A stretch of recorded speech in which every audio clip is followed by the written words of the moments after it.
Hello dear students. अभी हम कर रहे हैं 8th क्लास के लिए elements math chapter number 14 comparing quantities to profit and loss, discount, sales tax and VAT. Exercise 14.3 का क्वेश्चन नंबर 7 है ये, जिसमें क्या दिया हुआ है। ये बिल्कुल जो क्वेश्चन है ये क्वेश्चन नंबर 5 के जैसे है, जैसे क्वेश्चन नंबर 5 है वैसे ही। तो जो इसका असाइनमेंट मैं देने वाला था, मैं तभी फिर सोचा कि भाई आप अगर 5 चैप्टर का मतलब जो क्वेश्चन नंबर 5 का अगर क्वेश्चन नंबर 5 का असाइनमेंट अगर आपने कर लिया है तो ये भी आप एक असाइनमेंट के तरीके से लीजिए और इसको वीडियो को कंटिन्यू ना कीजिए और आप इस क्वेश्चन को क्वेश्चन नंबर 5 के जैसे करके ही देखिए। और अगर आपने क्वेश्चन नंबर 5 करके नहीं देखा है, उसका असाइनमेंट नहीं किया है, तो आप क्वेश्चन नंबर 7 अगर डायरेक्टली कर रहे हैं तो क्वेश्चन नंबर 7 को समझने के बाद क्वेश्चन नंबर 5 है इसी ही एक्सरसाइज का, और फिर जो जो मैं आपको असाइनमेंट दिखाऊंगा वो वाला भी असाइनमेंट आप कर लीजिएगा। इससे आपकी अंडरस्टैंडिंग इस क्वेश्चन की काफ़ी अच्छी हो जाएगी। तो चलिए अब देखिए क्वेश्चन को। क्वेश्चन के अंदर क्या दिया हुआ है आपको। Waheeda bought an air cooler for ₹3300 including tax of 10%। Waheeda ने एक एयर कूलर खरीदा जो कि 3300 रुपये का उन्हें पड़ा, जिसके अंदर वैट शामिल था। राइट, जिसके अंदर वैट यानी कि टैक्स लगा हुआ था। टैक्स लगने के बाद जो अमाउंट बनती है एयर कूलर की, वो अमाउंट है 3300 और वहीदा ने ये अमाउंट पे की है। जो वैट है, जो टैक्स है, उसकी परसेंटेज 10% है। Find the price of air cooler before VAT was added. आपको वो प्राइस बताना है जो कि वैट ऐड करने से पहले उसका था। मतलब ओरिजिनल प्राइस, मतलब मार्केट प्राइस ये कह लीजिए, या फिर ये कह लीजिए लिस्ट प्राइस। अलग अलग इसके नाम है, list price, market price, original price, price before VAT included, वगैरह वगैरह। क्लियर है? तो आप इस चीज़ से समझ जाइए कि इसमें आपको क्या निकालना है। क्लियर है? तो हम क्या करेंगे यहाँ पे 100 के तरीके से करेंगे, क्योंकि टीचर्स भी कह देते हैं कि आप इसको तरीके से इसी तरीके से कर लीजिए, कोई दिक्कत है तो फिर आप एक्स के तरीके से कर सकते हैं। तो अभी हम 100 के तरीके से इस सम को सॉल्व कर रहे हैं। लेट एमपी या फिर list price is equal to rupee 100। हमने 100 रुपी मान लिया उसका लिस्ट प्राइस है। जो वैट है, वैट परसेंटेज, वो है 10%। तो वैट जो होगा वो कितना होगा? वो होगा 10% ऑफ 100। मतलब जो परसेंटेज हटा नीचे 100 आ गया, ऑफ की जगह मल्टीप्लाई आ गया, और 2 जीरो से ये 2 जीरो कट गई, हमें मिलता है 10 रुपी 10। ठीक है, ये रुपये 10 जो है ये वैट आया है।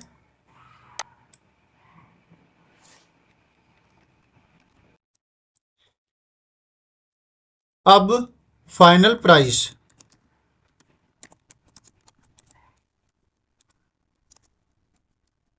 आफ्टर एडिंग वैट, जो फाइनल प्राइस है वो कितना आएगा?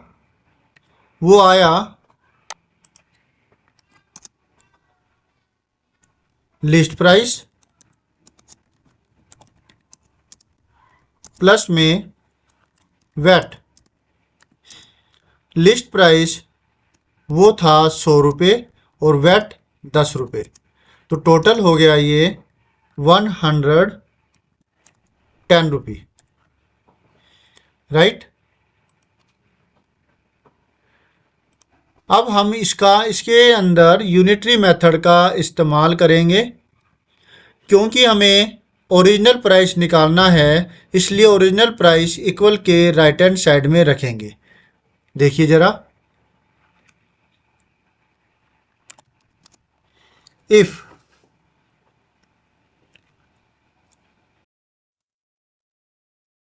फाइनल सीपी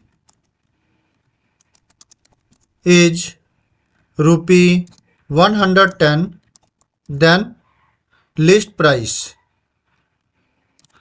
या फिर जो उन्होंने the price of the air cooler before VAT was added, इसकी जगह यही लिख देते हैं। देन लिस्ट प्राइस, वो ज़्यादा बड़ी वैल्यू स्टेटमेंट हो जाएगी, इज इक्वल टू ₹100। ओके, अब ये वाली जो स्टेटमेंट है इसको हम 2 बार और लिखेंगे। आप इसको फ्रैक्शन में तोड़ सकते हो। पहला फ्रैक्शन है जो चीज़ हमें दे रखी थी, हमने वो चीज़ें लिखी, ठीक है। दूसरे पार्ट के अंदर हमने वैट निकाला और वैट निकालने के बाद फाइनल प्राइस आफ्टर वैट हमने ये वैल्यू निकाली। ये चीज़ें हम यहाँ कर देते हैं।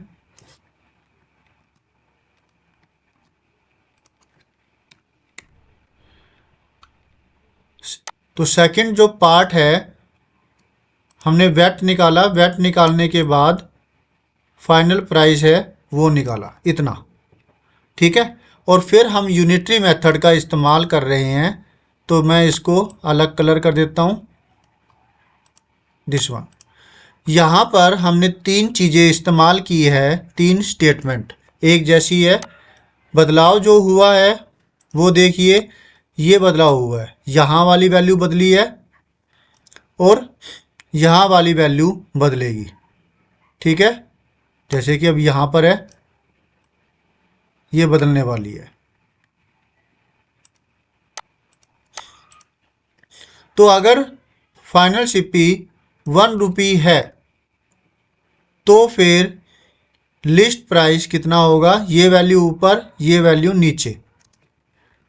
100 डिवाइड में 110, राइट। और इसी तरीके से यहाँ पर क्या होगा, जो ये वैल्यू जो 110 आने पर ये 110 इसके साथ पूरे के साथ मल्टीप्लाई होगा,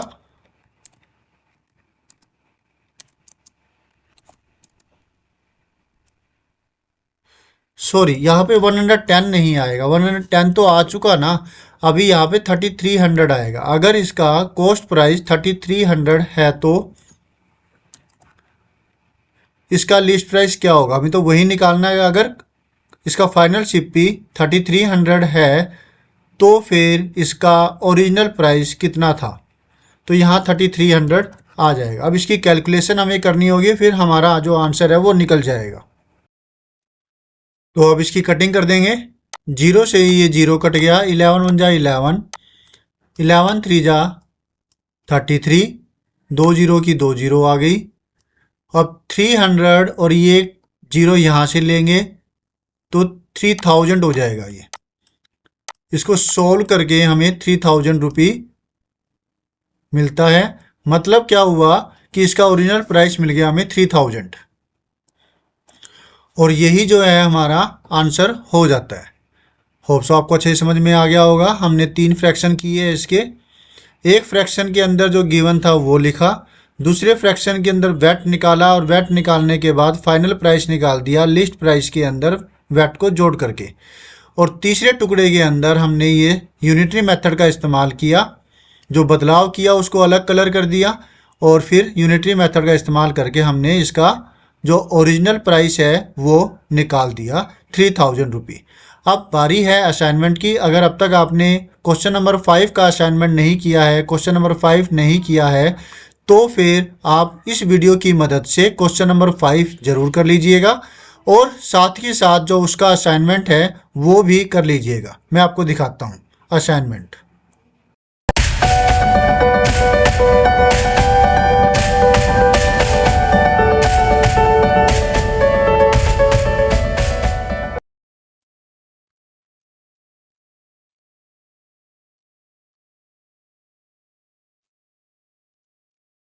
ये है क्वेश्चन नंबर 5 का असाइनमेंट। क्वेश्चन नंबर 5 का सोल्यूशन यहाँ पर है। ये आप वीडियो में देख सकते हैं इसके प्लेलिस्ट के अंदर, और यहाँ पर है ये क्वेश्चन नंबर 1 to 4, 4 क्वेश्चन बनाए हैं। कोई दिक्कत है, कुछ कमी है तो प्लीज़ आप बताइएगा। और ये है जिसमें आपको फाइनल सीपी और वैट परसेंटेज, ये 2 चीज़ें आपको दे रखी है। वेट और लिस्ट प्राइस आपको निकालना होता है। राइट, ये इनके आंसर्स है ऊपर वाले क्वेश्चन के हिसाब से। Final CP and wait percentage जो कि अलग अलग मैंने यहाँ रखी है ताकि आप ज़्यादा अच्छे से समझ पाए, क्योंकि ज़्यादा सोचेंगे तो ज़्यादा समझेंगे, है ना। ओके देन, मिलते हैं नेक्स्ट वीडियो में जिसमें हम करेंगे कोई नेक्स्ट सॉल्यूशन।